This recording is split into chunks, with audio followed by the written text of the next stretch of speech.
عزیزان محترم، انسان کو جو اللہ تعالیٰ نے زندگی عطا کی ہے تو ایک پانی کے بلبلے کی مثل ہے، کسی وقت بھی ختم ہو سکتی ہے۔ یا یوں سمجھ لیں کہ انسان کی زندگی ہوا میں پڑی ہوئی ایک چراغ کی طرح ہے کہ وہ ہوا کے ایک جھونکے کا محتاج ہوتا ہے۔ ہوا کا جھونکا آئے تھوڑا سا تو وہ چراغ بجھ جاتا ہے۔ اسی طرح انسان کی زندگی ایک پل کی محتاج ہے کہ ایک پل میں اس دار فانی سے دار بقا کی طرف کوچ کر جاتا ہے، اور انسان کی جو زندگی کی خوش رنگینیاں ہیں ایک لمحے کے اندر وہ بدل جاتی ہیں۔ انسان سے اس کے نام ہٹ جاتا ہے اور اس کے نام کے ساتھ مرحوم لکھا جاتا ہے ایک لمحے کے اندر، اس میں کوئی دیر نہیں لگتی۔ یہ دو چیزیں ہیں، ایک زندگی ہے اور ایک موت ہے۔ جو زندگی ہے یہ ایک بے یقینی چیز ہے، اس پر کسی کو یقین نہیں ہے۔ نہ میں اپنی زندگی کا دعویٰ کر سکتا ہوں، نہ آپ میں سے کوئی اپنی زندگی کا دعویٰ کر سکتا ہے کہ میں نے کتنے دن زندہ رہنا ہے۔ اور موت جو ہے ایک ایسی یقینی چیز ہے کہ موت کا کوئی انکار ہی نہیں کر سکتا۔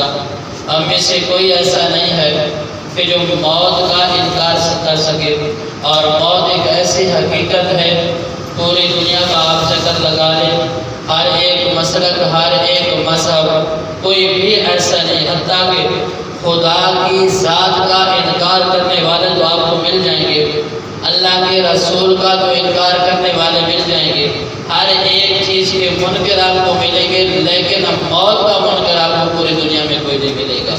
موت ایک ایسی حقیقت ہے، ہر ایک اٹھنے والا جنازہ روزانہ ہمیں ایک سبق دے کے جا رہا ہوتا ہے، ایک درس دے کے جا رہا ہوتا ہے۔ اگر انسان موت کو بھول بھی جائے تو زندگی میں اس دنیا کے اندر بہت ساری ایسی چیزیں ہیں جو روزانہ ہمیں موت یاد دلاتی ہیں۔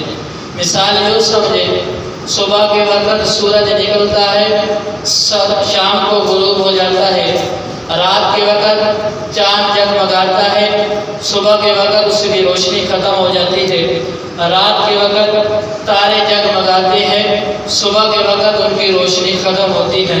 تو وہ ہمیں ایک درس دے رہے ہوتے ہیں، کیا انسان تیری زندگی اس سورج کی مثل ہے۔ صبح کے وقت طلوع ہوا، ہر طرف روشنی ہی روشنی بکھر گئی، شام کے وقت غروب ہو گیا، رات کو تارے نکلے، ہر طرف جگمگا رہے تھے، جو ہی صبح ہوئی تو ان کی روشنی ختم ہو گئی، ان کا نور ختم ہو گیا۔ اسی طرح انسان تیری زندگی ہے، جب اجل آ جائے گی، جب موت آ جائے گی تو یہ جو تیری زندگی کا سورج ہے یہ ہمیشہ ہمیشہ کے لیے غروب ہو جائے گا۔ اور انسان عالی شان محلات میں رہنے والا، اسے ایک پلک جھپکنے کے بعد، یعنی ایک لمحہ پہلے ایک زبردست عالی شان محل کے اندر بیٹھا ہوا تھا، ایک پلک جھپکنے کے بعد اسے وہ مقام ملا ہے جہاں وہ اٹھ کے بیٹھ نہیں سکتا، وہ اپنا ایک پانسا نہیں پلٹ سکتا، وہ مقام اسے مل گیا ہے۔ اور ایک خوبصورت نوجوان ہے، وہ خوبصورت کپڑے پہنتا ہے، وہ استری کر کے کپڑے پہنتا ہے، جب وہ بازار میں نکلتا ہے تو ہر طرف خوشبو اور خوشبو پھیل جاتی ہے، اس کا ایک بے داغ چہرہ ہے، اس کے چہرے کی جھلک کو دیکھنے کے لیے دنیا ترستی ہے، لیکن چند لمحے بعد وہ مٹی میں مل چکا ہوتا ہے۔ یہ انسان کی ایک حقیقت ہے، چند لمحے بعد وہ مٹی کے اندر مل چکا ہوتا ہے، اس کے جسم کو کیڑے مکوڑے کھا رہے ہوتے ہیں، اس کی ہڈیاں مٹی میں مل چکی ہوتی ہے۔ ایک واقعہ کتاب میں لکھا ہے کہ دو بھائی بیٹھے مکان کا جھگڑا کر رہے تھے، ایک کہتا تھا کہ یہ مکان میرا ہے اور دوسرا بھائی کہتا ہے کہ یہ مکان میرا ہے۔ اللہ تعالیٰ نے ان دونوں کو سمجھانے کے لیے ایک اینٹ کو زبان دے دی، تو وہ اینٹ بول کر بولنے لگے کہ مجھ سے ہی پوچھ لو کہ یہ مکان کس کا ہے۔ تو ایک پہلے تو ڈر گئے، پھر ایک بھائی نے کہا کہ چل تو ہی بتا دے۔ اس نے کہا یہ مکان جو ہے یہ ایک بادشاہ کی آنکھ ہے۔ تو وہ حیران ہو گئے. اس نے کہا ایک بادشاہ تھا, بڑا امیر, تو ظاہر بات ہے بادشاہ ہوتا ہی وہ ہے جو امیر ہوتا ہے. وہ مر گیا, وہ مٹی میں مل گیا, اور اس کی جو آنکھ تھی نا, آنکھ جس ذرے کے اندر ملی ہے, اس ذرے سے, اس مٹی سے یہ اینٹ بنائی گئی ہے جو اس مکان کے اندر لگی ہے. اور ایک دن آپ کا جسم اس طرح مٹی میں مل چکا ہوگا اور اس مٹی کی اینٹیں بن چکی اور پتہ نہیں کیا کیا بن چکا ہوگا. انسان کی یہ حقیقت ہے. رسول اکرم صلی اللہ علیہ وسلم کے پاس سامنے نوجوان آئے اور عرض کرنے لگے, یا رسول اللہ صلی اللہ علیہ وسلم, انسانوں میں سے عقل مند شخص کون ہے؟ رسول اکرم صلی اللہ علیہ وسلم نے فرمایا, جو موت کو کثرت کے ساتھ یاد کرتا ہے اور موت کی تیاری کرتا ہے.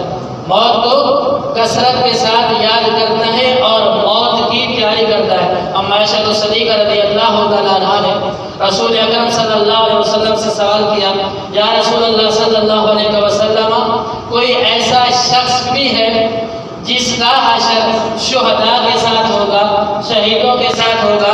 تو رسول اکرم صلی اللہ علیہ وسلم نے فرمایا, ہاں, وہ شخص جو دن میں موت کو 20 مرتبہ یاد کرتا ہے, ہر دن میں موت کو 20 مرتبہ یاد کرتا ہے, اس کا حشر شہداء کے ساتھ ہوگا. اور حدیث میں آتا ہے کہ لذتوں کو ترک کر دینے والی چیز کو کثرت کے ساتھ یاد کیا کرو. تو صحابہ نے عرض کیا, یا رسول اللہ صلی اللہ علیہ وسلم, لذتوں کو ترک کر دینے والی کون سی چیز ہے؟ تو فرمایا, موت ہے.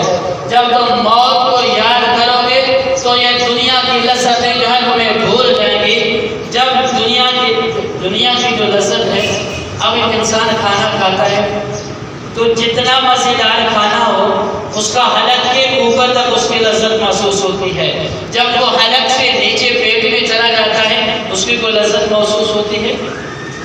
ایک انسان سادہ روٹی کھا رہا ہے, پیٹ اس کا بھی بھر رہا ہے, ایک گوشت کے ساتھ کھا رہا ہے, طرح طرح کے کھانوں کے ساتھ کھا رہا ہے, پیٹ اس کا بھی بھر رہا ہے. مقصد تو پیٹ بھرنا ہے, اس بھوک کو ختم کرنا ہے, اور انسان کا ارادہ اس سے بھی اللہ کی رضا ہو کہ میں پیٹ بھر کے کھانا کھا رہا ہوں, اس سے مجھے قوت ملے گی, اور وہ قوت جو ہوگی وہ اللہ کے راستے میں خرچ کروں گا, میں اللہ کی رضا کے لیے اس کو صرف کروں گا, کسی دنیا کے لیے اس کو خرچ میں نہیں کروں گا. تو اس پہ بھی اللہ تعالیٰ اجر عطا فرماتے ہیں. اب مسئلہ یہ ہے, کھانا کھانا, اچھا کھانا, یہ بھی کوئی عیب نہیں ہے. اللہ نے دیا ہے, اچھے سے اچھا کھاؤ. اگر اللہ نے دیا ہے, اچھے سے اچھا مکان بناؤ. اگر اللہ نے دیا ہے, اچھے سے اچھا کپڑا پہنو. اچھا کپڑا پہننے میں کوئی عیب نہیں, اچھا کھانا کھانے میں کوئی عیب نہیں, اچھے محل میں رہنا کوئی عیب نہیں ہے. لیکن اللہ نے مال دیا ہے, کہیں یہ مال آپ کو اللہ اور اللہ کی رسول سے غافل نہ کر دے, یہ عیب ہے.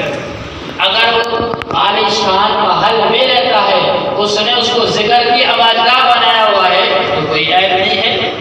وہ اچھا کھانا کھاتا ہے لیکن ہر وقت اللہ اور اللہ کے رسول کو یاد کرتا ہے, اس میں کوئی عیب نہیں ہے. ایک انسان کو اللہ نے, بلکہ اگر اللہ نے دیا ہے تو اچھا کپڑا پہنو. ایک صحابی رسول اللہ علیہ السلام کے دربار میں آئے, پھٹے پرانے مسیدہ کپڑے پہنے ہوئے تھے. تو حضور اکرم صلی اللہ علیہ وسلم نے صحابہ کو اشارہ فرمایا کہ اس کے لیے کچھ جمع کریں, یعنی کہ صدقہ خیرات غریب آدمی لگ رہا ہے. تو اس نے عرض کیا, یا رسول اللہ صلی اللہ علیہ وسلم, اللہ تعالیٰ نے تو مجھے بہت کچھ دیا ہوا ہے. تو اللہ کے نبی نے فرمایا, اگر اللہ تعالیٰ نے دیا ہوا ہے تو پھر اللہ کی نعمتوں کو اپنے جسم پہ ظاہر بھی کیا کرو. اگر اللہ نے دیا ہے تو اب اللہ کی نعمتوں کو اپنے جسم پہ ظاہر بھی کیا کرو. اللہ نے دیا ہے, اچھا کپڑا پہنو, اچھے محل کے اندر رہو, اچھی گاڑی لو, اس میں کوئی عیب نہیں ہے. عیب اس وقت ہے جب یہ چیزیں آپ کو اللہ اور اللہ کے رسول سے غافل کر دیں.